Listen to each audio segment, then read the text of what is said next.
दोस्तों are Maurya channel में आपका बहुत स्वागत है। और आज मैं मोतीलाल नेहरू डिविजनल हॉस्पिटल में बैठी हूँ। मेरे सामने ये वरिष्ठ परामर्श और सीनियर कंसल्टेंट फिजिशियन डॉक्टर के मिश्रा सर बैठे हैं। मैं इनसे आज कुछ बातें पूछती हूँ जो आपके मन में अभी तक चल रही थी। कहीं न कहीं आप बहुत भयभीत थे कोरोना को लेकर। तो सर आपने मुझे टाइम दिया, इसके लिए बहुत बहुत धन्यवाद आपको। नमस्कार। सर पब्लिक ये जानना चाहती है कि ये जो कोरोना आया और भारत में इतना तेज फैला, तो इसका कारण क्या है? देखिए, जब कोरोना की पहली लहर आई थी, पिछले साल जब आई थी, तो उस समय बिल्कुल नया वायरस था। तो सरकार ने इसके लिए कड़ाई भी ज़्यादा किया, जल्दी लॉकडाउन लगा दिया।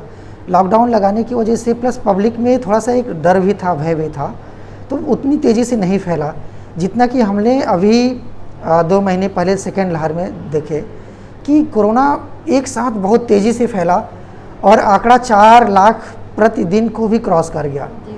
पहली बार की लहर में आपने देखा होगा कि जो मैक्सिमम केसेस आए थे तब भी 1 लाख के आसपास ही थे, 98,000 या इस तरह से कुछ थे, 1 लाख के आसपास थे। लेकिन दूसरी लहर में 4 लाख को आंकड़ा क्रॉस कर गया। इसका सबसे बड़ा कारण जो मैं समझता हूँ वो है जो पब्लिक है, पब्लिक की लापरवाही। पब्लिक देखिए, ये जो कोरोना वायरस है ये इंसान से इंसान में ही फैलता है। ढेर सारी बीमारियां हैं जो कि कुछ कीड़े मकोड़ों से फैलते हैं, पानी से फैलते हैं, मच्छर से फैलते हैं, मक्खियों से फैलते हैं, कई बीमारियां जो इस तरह से फैलते हैं। लेकिन कोरोना जो है ये हमेशा एक इंसान से दूसरे इंसान में ही फैलता है। और एक इंसान से दूसरे इंसान में फैलने का जो तरीका है वो है ड्रॉपलेट इन्फेक्शन। वो ड्रॉपलेट बनता कैसा है, जैसे खांसने या छींकने में ड्रॉपलेट बनता है, तो उससे फैलता है। तो इसीलिए हम लोग कहते थे कि एक सोशल डिस्टेंसिंग बना के रखें जिससे हम ड्रॉपलेट की रेंज में न आए। बाद में जब और स्टडी हुई तो देखा गया कि ये ड्रॉपलेट के साथ साथ एरोसोल से भी फैलता है, हवाओं से भी फैलता है। तो हवाओं से फैलने का मतलब कि जो छोटे ड्रॉपलेट्स होते हैं वो एरोसोल्स बन जाते हैं, जो खांसने और छींकने में बड़े ड्रॉपलेट बनते हैं। तो खांसने छींकने में बड़े ड्रॉपलेट बनते हैं जो कि जल्दी ज़मीन पे गिर जाते हैं। तो इसलिए कहते हैं कि सोशल डिस्टेंसिंग बना के रखिए जिससे वो ड्रॉपलेट आप तक न पहुँचे। बाद में जब पता चला कि एरोसोल से फैलते हैं, एरोसोल से भी बहुत महीन छोटे छोटे ड्रॉपलेट होते हैं जो हवा में तैरते रहते हैं। ये जो एरोसोल्स हैं ये जो तैरते रहते हैं 4 घंटे, 6 घंटे, 8 घंटे, 10 घंटे तक भी एयर में तैरते रहते हैं, फिर धीरे धीरे सेटल होते हैं ज़मीन में। तो इसके लिए बचने के लिए मास्क बहुत ज़रूरी है। पहले तो था कि आप सोशल डिस्टेंसिंग अगर बचा के रखेंगे, गैदरिंग में नहीं रखेंगे तब भी आप बचे रहेंगे। अगर आपने सिंगल मास्क लगा रखा है या एक दुपट्टा या कपड़ा जो भी अगर उसे भी रखे हैं तो आप वायरस से बचे रहते थे। अब दूसरी बार ये जो देखा गया कि जो एरोसोल्स है, एरोसोल से बचने के लिए अब आपको सोशल डिस्टेंसिंग के साथ साथ मास्क लगाना बहुत ज़रूरी है। एरोसोल्स मेनली एरोसोल्स अब ज़्यादा बनेंगे कहाँ? ज़्यादा एरोसोल्स वहाँ बनेंगे जहाँ भीड़ ज़्यादा होगी और क्लोज स्पेस होगा। क्लोज स्पेस होगा, भीड़ ज़्यादा होगी, वहाँ एरोसोल्स ज़्यादा बनेंगे। ओपन जगह पे एरोसोल्स कम बनेंगे। तो आपको ये भी कोशिश करना है कि जहाँ भी जो भी बंद जगह है वहाँ पे आपको भीड़ भाड़ नहीं लगानी है, ज़्यादा भीड़ नहीं करनी है। मतलब सर खुले जगहों पे रहना ठीक है, सेफ है, रिलेटिवली सेफ है। आप खुले जगह पे हैं तब भी आप मास्क लगाएं, सोशल डिस्टेंसिंग करें तो आप रिलेटिवली सेफ हैं। सर अभी एक चीज़ मैंने देखा, हर जगह देखा, हॉस्पिटल में अक्सर 2 मास्क लगाकर, चाहे वो चिकित्सक हो या फिर वहाँ पे और भी कर्मचारी हों, स्वास्थ्य कर्मचारी हों, डबल जो मास्क लगा के चल रहे हैं, तो इसका रीज़न क्या है सर? आपने बहुत सही सवाल पूछा। आप देखेंगे तो मैं भी डबल मास्क लगाया हुआ है, नीचे सर्जिकल मास्क है, ऊपर कपड़े वाला मास्क है। क्योंकि जो एरोसोल्स होते हैं वो बहुत छोटे ड्रॉपलेट्स होते हैं, बहुत छोटे ड्रॉपलेट होते हैं। तो अगर आप सिंगल मास्क लगा रहे हैं तो वायरस के उससे फिल्टर होकर अंदर जाने की संभावना ज़्यादा रहती है, और इसीलिए डबल मास्क लगाते हैं। अगर आप डबल मास्क लगा रहे हैं या एक ट्रिपल लेयर का आता है वो लगा रहे हैं, N95 लगा रहे हैं, तो आप रिलेटिवली सेफ है। अगर आपके पास सारे लोगों के पास N95 मास्क नहीं है तो आप डबल मास्क लगा लीजिए, नीचे सर्जिकल मास्क लगा लिया, ऊपर कपड़े का मास्क लगा लिया, तो सेफ़ है। तो आज के टाइम में अगर आप डबल मास्क लगा रहे हैं तो आप रिलेटिवली सेफ़ है। चूँकि हम लोग यहाँ मरीजों के बीच में रहते हैं, भीड़ भाड़ ज़्यादा होती है, तो हम लोगों को तो लगाना ही पड़ता है। अच्छा सर, जो पेशेंट आए थे, आप लोग लंग्स का एक्सरे कराए, सीटी स्कैन कराए, तो क्या ऐसा कुछ आपके पास एक्सरे हैं जो आप पब्लिक को बता सकेंगे कि जिन्होंने इम्यूनाइजेशन कराया था उसकी लंग्स में कम अटैक हुए, कम स्टैच बने या वो ठीक होने के चांस उनमें ज़्यादा रहे, और जिन्होंने ये टीका नहीं लगवाया था उनके चांस भी कम थे और बहुत ज़्यादा कहीं ना कहीं उनका फेफड़ा खराब हो गया था? बिल्कुल। कुछ अगर ऐसा हाँ है, मेरे पास कुछ एक्सरे हैं। तो सर बिल्कुल, इसमें ये है कि जिस लोग जो भी वैक्सीनेशन करा रखे थे, तो वैक्सीनेशन कराने के बाद उनमें पहले तो कोरोना का इन्फेक्शन ही बहुत कम देखने को मिला है, और अगर कोरोना का इन्फेक्शन भी हुआ तो मेरे कई जानने वाले ढेर सारे इसमें डॉक्टर्स भी थे। हम लोग को भी इस बार इन्फेक्शन हुआ, जो कि डायबिटिक भी थे, हाइपरटेंसिव भी थे, कार्डियक पेशेंट भी थे, लेकिन उनको माइल्ड सिम्टम्स आके चला गया क्योंकि वो पहले से वैक्सीनेशन करा रखा था। बहुत कम केसेस में कुछ डॉक्टर्स हमारे उनकी मृत्यु भी हुई है, लेकिन उसके इसमें देखते हैं कि जो मरीज जो हमारे यहाँ जितने सीरियस मरीज थे मैक्सिमम, उन लोगों ने वैक्सीनेट नहीं करा रखा था।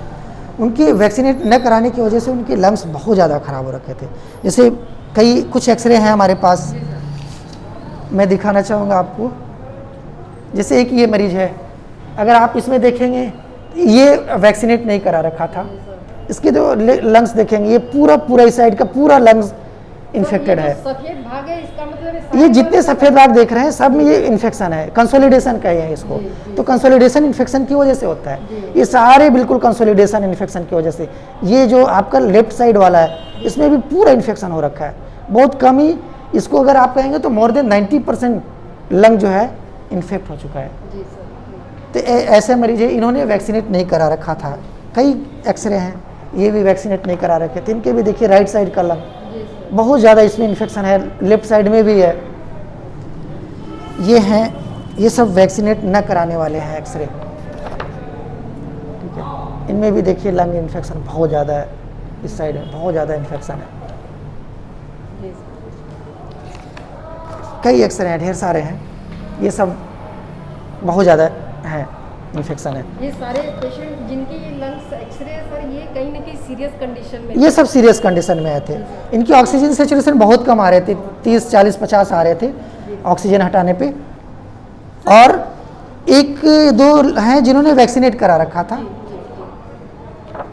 ये है इन्होंने वैक्सीनेट करा रखा था। इसमें भी देखेंगे इन्फेक्शन है, बहुत थोड़ा इन्फेक्शन है, ये है इन्फेक्शन थोड़ा है, लेकिन ज़्यादातर लंग इनका अगर आप देखेंगे तो क्लियर है। ऐसे मरीज बहुत जल्दी ऐसे मरीजों का भी आप घर में ट्रीटमेंट कर सकते हैं। इन्फेक्शन है फेफड़े में, वैक्सीनेट करा रखा था, तब भी इनको हॉस्पिटल में भर्ती होने की ज़रूरत नहीं है।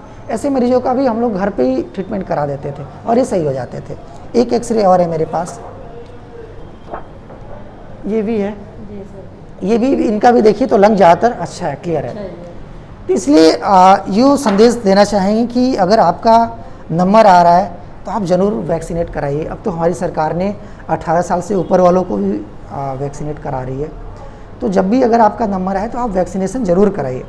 सर आप सुन रहे हैं कि सर ने क्या कहा, जिनको ये वैक्सीनेशन जो टीका लगा हुआ था कोरोना का, तो उनके लंग्स का एक्सरे बहुत ही ठीक था।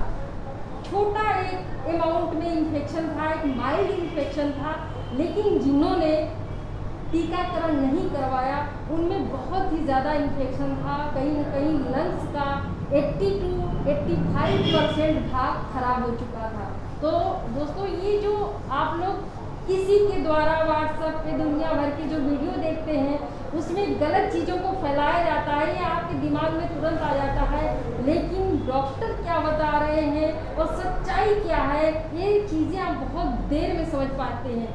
तो आज ज़रूरत है कि इतने बड़ी डॉक्टर जो इस समय इलाहाबाद में मैं बताऊं तो कम से कम इनके 10,000 मरीज हैं, मैं अच्छी तरह से जानती हूँ।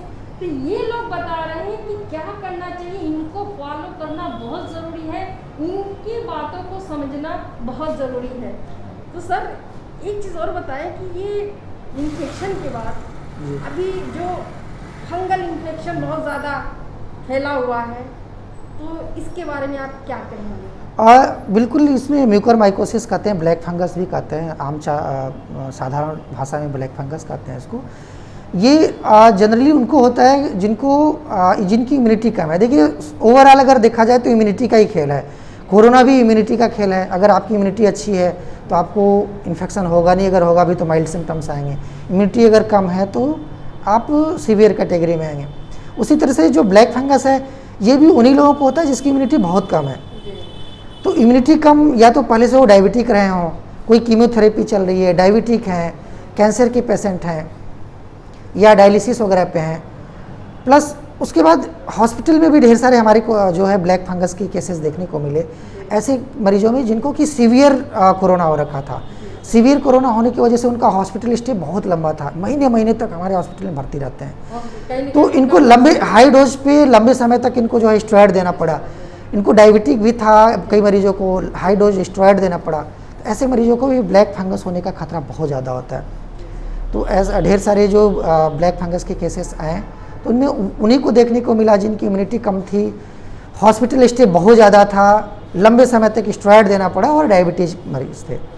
मतलब सर सबको नहीं इससे डरना, सबको डरने की जरूरत नहीं है। फंगल इन्फेक्शन हो जाएगा बिल्कुल नहीं, मोर देन 99% पेशेंट जो हैं वो सेफ हैं, उन्हें ब्लैक फंगस नहीं होगा। ब्लैक फंगस बस उसी को होगा जिनकी इम्यूनिटी बहुत कम है, जो डायबिटिक हैं और लंबे समय तक जिनका हॉस्पिटल स्टे बहुत ज़्यादा है और लंबे समय तक स्टेरॉयड ले रहे हैं। उसमें भी सभी मरीजों को नहीं होगा, उसमें भी बहुत कम मरीजों को हुआ है, इसलिए बहुत ज़्यादा घबराने और डरने की बात नहीं है। सर जो पेशेंट ठीक होकर के गए हैं पोस्ट कोविड वाले, या जिनके परिवार में ऐसे कुछ केस हुए हैं, या आप पब्लिक को एक दो लाइन में बताइए कि वो क्या करें इस कोरोना काल में या उसके दौरान जो उन्होंने झेला है। घर में कुछ लोग बहुत सारी दवाइयाँ भी ले रहे हैं, बहुत सारे भाप भी ले रहे हैं, तो सर उसको बताइए कि कैसे उसको लेना चाहिए, नहीं तो इसका क्या खतरा हो सकता है। अब देखिए बिल्कुल अच्छी बात कही आपने। अब तो सबसे अच्छी बात ये है कि अब मरीज पब्लिक अब धीरे धीरे मानने लगी नहीं कोरोना बीमारी है। ये तो सबसे अच्छा है हमारे कम्युनिटी के लिए कि मरीज पब्लिक जो है अब ये मानने लगी कोरोना है। जब पब्लिक जानने लगी कोरोना है तो वो उससे बचने का उपाय भी करेगी। तो इसके लिए अब ये अच्छा है कि आप अपनी इम्यूनिटी बना के रखें। कोरोना है तो उसके लिए सोशल डिस्टेंसिंग रखें, मास्क जरूर पहनें, भीड़ भाड़ वाली जगह पे ना जाएं, ज़्यादा गैदरिंग न करें, प्लस अपनी इम्यूनिटी का ख्याल रखें। इम्यूनिटी के लिए बैलेंस डाइट लें, रिच डाइट लें, बैलेंस डाइट लें, एक्सरसाइज रेगुलर करें, रेगुलर प्राणायाम करें, डीप ब्रीदिंग एक्सरसाइज करें। प्लस हमारे यहाँ से जो मरीज़ जो डिस्चार्ज होके भी गए हैं, जो सीरियस मरीज़, ढेर सारे मरीज थे जो 70, 80, 60 मरीज आते थे, % सेचुरेशन में आते थे, इन्फेक्शन बहुत ज़्यादा हो रखा था, वो भी हम लोगों ने डिस्चार्ज कर दिया है। और उनको बोलते थे कि आप डीप ब्रीदिंग एक्सरसाइज करते रहिए, घर पे डीप ब्रीदिंग एक्सरसाइज करिए। और जो इम्यूनिटी बूस्टर हैं ढेर सारे vitamin C, multivitamin, vitamin C, zinc ले सकते हैं, लेकिन सबसे बेस्ट है कि आप डीप ब्रीदिंग एक्सरसाइज करते रहें। ढेर सारे हमारे पास ऐसे भी मरीज आए हैं, कई मरीज आते हैं कि उनको कोई सिम्टम्स नहीं है, कोई सिम्टम्स नहीं होता है, लेकिन तब भी वो दिन भर लगातार वेपर स्टीम ले रहे हो। दिन में लगातार कितने तो मरीज हैं, अभी गर्मी शुरू हो गई, अभी तो बारिश का मौसम है, थोड़ा ठंडा है। गर्मी जब टेम्परेचर 42, 43 डिग्री सेल्सियस चला गया तब भी दिन भर वो गर्म पानी पी रहे हैं, स्टीम ले रहे हैं। ऐसे मरीजों को मैं ये बताना चाहूँगा कि अगर आप स्वस्थ हैं, आपको कोई बीमारी नहीं है, तो अननेसेसरी आप गर्म पानी न पिएँ, अननेसेसरी वेपर न लें, स्टीम न लें, वो आपके गले को और नुकसान करेगा। तो आपको इन्फेक्शन जो वेपर उन्हीं को लेना जिनको गले में इन्फेक्शन है। गले में इन्फेक्शन है तब आप वेपर लीजिए, गर्म पानी लीजिए, तो फ़ायदा करेगा। अगर आप सही हैं तो आपको लेने की ज़रूरत नहीं है। और बस आपको जो करने की ज़रूरत है वो यही करने की ज़रूरत है कि सोशल डिस्टेंसिंग बना के रखें, मास्क पहन के रखें, अननेसेसरी भीड़ भाड़ जगहों पे न जाएं, रेगुलर व्यायाम करते रहें, डीप ब्रीदिंग एक्सरसाइज करते रहें, और इम्यूनिटी बूस्टर विटामिन सी ये है इसको लेते रहें।